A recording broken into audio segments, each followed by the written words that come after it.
बिस्मिल्लाहिर्रहमानिर्रहीम अस्सलाम वालेकुम फ्रेंड्स। आज मैं आपके साथ शेयर करूंगी अदरक से बनने वाली एक बहुत ही नायाब रेमेडी की रेसिपी।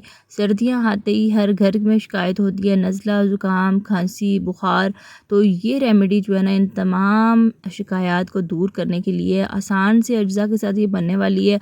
ये रेमेडी जो है ये स्पेशल फरमाइश पे बनी है, तो इसलिए वीडियो को आपने पूरा देखना है। तो इंशाल्लाह ताला आपको बहुत ज़्यादा फ़ायदा होने वाला है। तो यहाँ पे सबसे पहले मैंने 400 ग्राम अदरक लिया है, जिसको अच्छे से मैंने धो के खुश कर लिया है। और साफ़ सुथरी कोशिश करें इस तरीके से ना, बड़े पीसेज में अदरक लें ताकि बाद में फिर सफाई में आपको आसानी हो सके। दूसरी तरफ चूल्हे पे चढ़ा दिए एक स्टैंड, चूल्हा ऑन कर दिया और इसके ऊपर अदरक रख देंगे। सबसे पहले ना हमने इसको डायरेक्ट आग के ऊपर भूनना है। तो भूनने से क्या होगा कि अदरक जो है अंदर तक सॉफ्ट हो जाएगी। और दूसरा, जब हम इसको ग्राइंड करेंगे ना, तो बहुत आसानी से ग्राइंड हो जाएगी। दरमियानी आग पे हमने तमाम साइड से ना, इस तरीके से आपको लग रहा होगा कि जल गई है, लेकिन ये जली नहीं है। बाहर से जैसे जैसे चूल्हे की जो आग है ना, वो इसके ऊपर पड़ेगी, तरीके से बाहर से इसका कलर चेंज होगा, लेकिन अंदर से यूँ समझे कि ये पक रही है। तो बाद में जब इसका छिलका उतारेंगे ना, तो ये अंदर से बहुत अच्छे से सॉफ्ट हो चुकी होगी।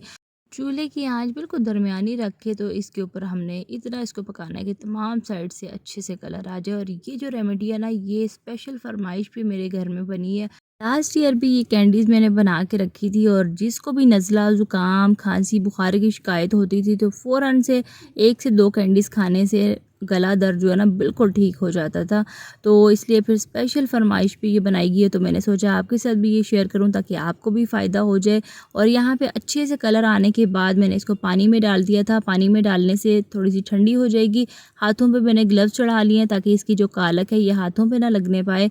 और छुरी की मदद से देख सकते हैं आप, बहुत आसानी से इसका छिलका जो है ना ये उतारा जा रहा है। तो तमाम अदरक के ऊपर से छिलके उतारने के बाद अच्छे से मैंने धो लिए इसको।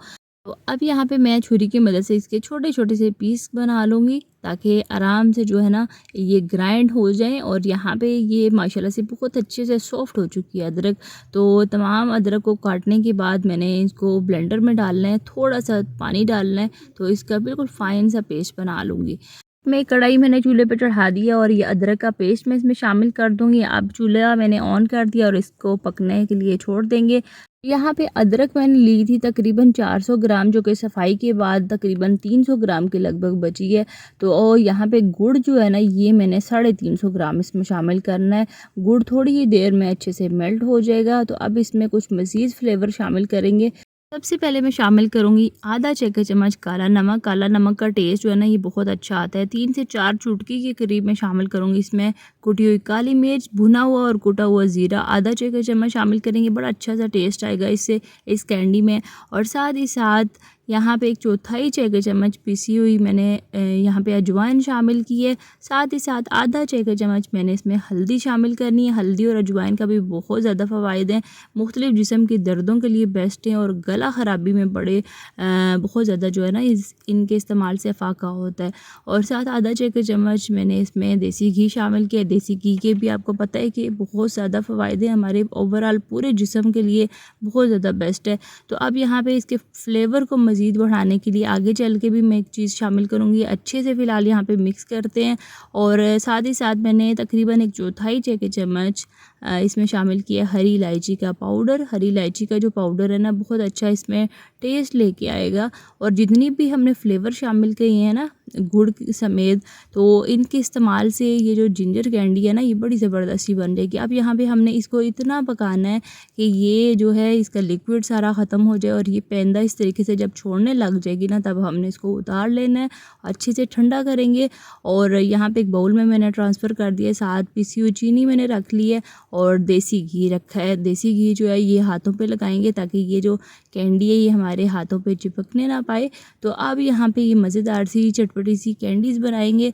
तो कैंडीज़ जो है ना, वो आपने अगर छोटे बच्चों के लिए बनानी है तो छोटे छोटे साइज़ की बॉल्स बना लें। बड़ों के लिए बना रहे हैं तो थोड़े से बड़े साइज़ की इस तरीके से गोल शेप दे दें, या ओवल शेप, कोई भी सी भी शेप दे सकते हैं। उसके बाद यहाँ पे चीनी का जो पाउडर है ना, ये आपने लाजमी इसकी कोटिंग करनी है। इससे क्या होगा कि हमारी जो जो जिंजर कैंडी है ना, इसकी शेल्फ़ लाइफ बढ़ जाएगी और ये आपस में चिपकने भी नहीं पाएगी।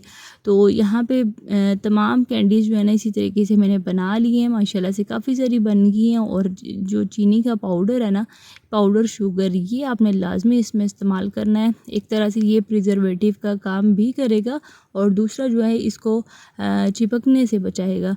तो ये कैंडीज़ बना के पूरा साल आप रूम टेम्परेचर पे छोड़ दें, ये बिल्कुल भी ख़राब नहीं होने पाएंगी। बस आपने एक चीज़ का ख्याल रखना है, जिस भी जार या डिब्बे में इसको डाल के स्टोर करेंगे ना, वो एयर टाइट होना चाहिए और खुश्क बोतल होनी चाहिए।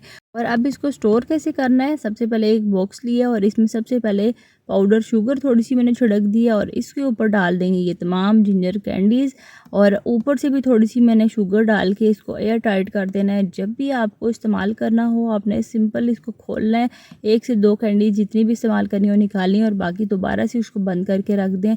इस तरीके से आपकी जो कैंडीज़ है ना, ये बिल्कुल भी ख़राब नहीं होंगी और रूम टेम्परेचर पे ही छोड़ दें तो पूरा साल भी इंशाल्लाह ताला बहुत ज़बरदस्त जो है ना ये रहेंगी और बहुत ज़्यादा इंशाल्लाह ताला आपको फ़ायदा भी होगा। तो इस ज़बरदस्त सी रेमेडी के साथ मैं आपसे इजाज़त चाहती हूँ। उम्मीद करती हूँ कि आज की ये वीडियो आपको बहुत पसंद आएगी और आपके बहुत ज़्यादा इंशाल्लाह ताला आगे काम आने वाली है। तो इस वीडियो को लाइक और अपने फ्रेंड्स एंड फैमिली में शेयर ज़रूर करिएगा ताकि ये आसान और ज़बरदस्त रेमेडी तमाम लोगों तक पहुँच जाए। तो मिलती हूँ फिर किसी और नई मज़ेदार वीडियो के साथ, तब तक के लिए अल्लाह हाफ़िज़, फ़ी अमान अल्लाह।